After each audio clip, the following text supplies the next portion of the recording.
সুপ্রিয় দর্শক, আমি যদি এইটা বলি তাহলে কি আমার দোষ যে এদেশের প্রথম স্বৈরাচার শেখ সাহেব আর এই দেশের অন্যতম স্বৈরাচার শেখ হাসিনা?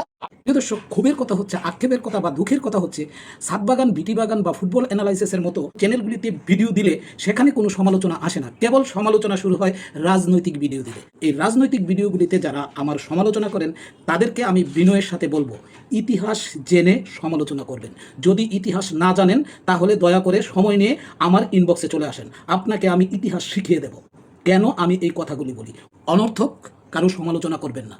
আপনাদের রাজনৈতিক জ্ঞান কতটুকু আছে সেটা আপনাদের সমালোচনা দেখলেই বোঝা যায়। সুতরাং এই অল্প জ্ঞান নিয়ে সমালোচনা করতে আসবেন না। প্রিয় দর্শক, কেন আমি এই কঠিন কথাটা বললাম? প্রিয় দর্শক, ইতিহাস যেমন বানিয়ে বলা যায় না, তেমনি ইতিহাস নিয়ে আন্দাজ বা অনুমানের উপর সমালোচনা করা যায় না। সুতরাং যারা সমালোচনা করতে চান তারা আগে ইতিহাস পড়ুন, ইতিহাসের উপর লেখাপড়া করুন, তারপর সমালোচনা করুন। প্রিয় দর্শক, আরেকটা কথা, আপনার সমালোচনা যদি যুক্তিসঙ্গত হয় এবং ইতিহাসকে প্রমাণ করে তাহলে অবশ্যই আমি আপনাকে সাধুবাদ জানাবো এবং আমি আপনাকে অভিনন্দন জানাবো। আমার যে কোনো ভিডিওতে আপনি কমেন্ট করবেন, গঠনমূলক কমেন্ট করবেন, আমি আপনার কমেন্টগুলিকে আমার আগামী চলার পথের পাথেয় হিসাবে গ্রহণ করব।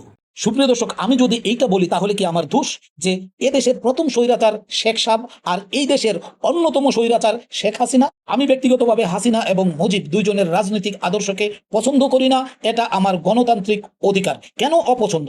1975 সালে 25শে জানুয়ারি সংবিধানের 4র্থ সংশোধনী এনে বাংলাদেশকে শান্ত করার নামে মুজিব বহুদলীয় গণতন্ত্রকে হত্যা করে বাকশাল প্রতিষ্ঠিত করে মানুষের ভোটাধিকার লুট করার প্রথম ধাপ শুরু করেছে। গত 16 বছর হাসিনার রাজনৈতিক আচরণ আমার এবং বাঙালি জাতির 2014, 2018, 2024-এর ভোটাধিকার কেড়ে নিয়েছে।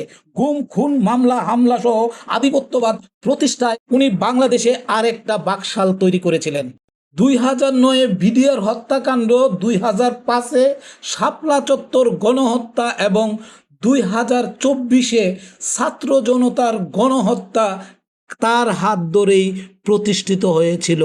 এর মধ্যে ছিল ভিন্নমতধর্মী নেতাকর্মীদের গুম, খুন, জেল, মামলা, হামলা সব কিছু। প্রিয় দর্শক, আমি যেমন আমার বাগানে গাছের পোকা দমনের কথা বলি, তেমনি দেশের স্বৈরাচারের বিরুদ্ধে কথা বলি। প্রিয় দর্শক, এতে আমার দোষ কোথায়? পোকা আপনার গাছ নষ্ট করে, ফসল নষ্ট করে, আর স্বৈরাচার দেশ নষ্ট করে, দেশের মানুষের অধিকার নষ্ট করে। দুটোই সমান। সুতরাং এই দুইয়ের বিরুদ্ধে সবাইকে সচেতন হতে হবে এবং দুইটাকে ধ্বংস করার জন্য স্প্রে হাতে নিতে হবে। আওয়ামী লীগ, বিএনপি, জাতীয় পার্টি, জামাত শিবির, এনসিপি কোনো দল বুঝি না। স্বৈরাচার যেই হবে তাকেই মূল থেকে উপড়ে ফেলতে হবে।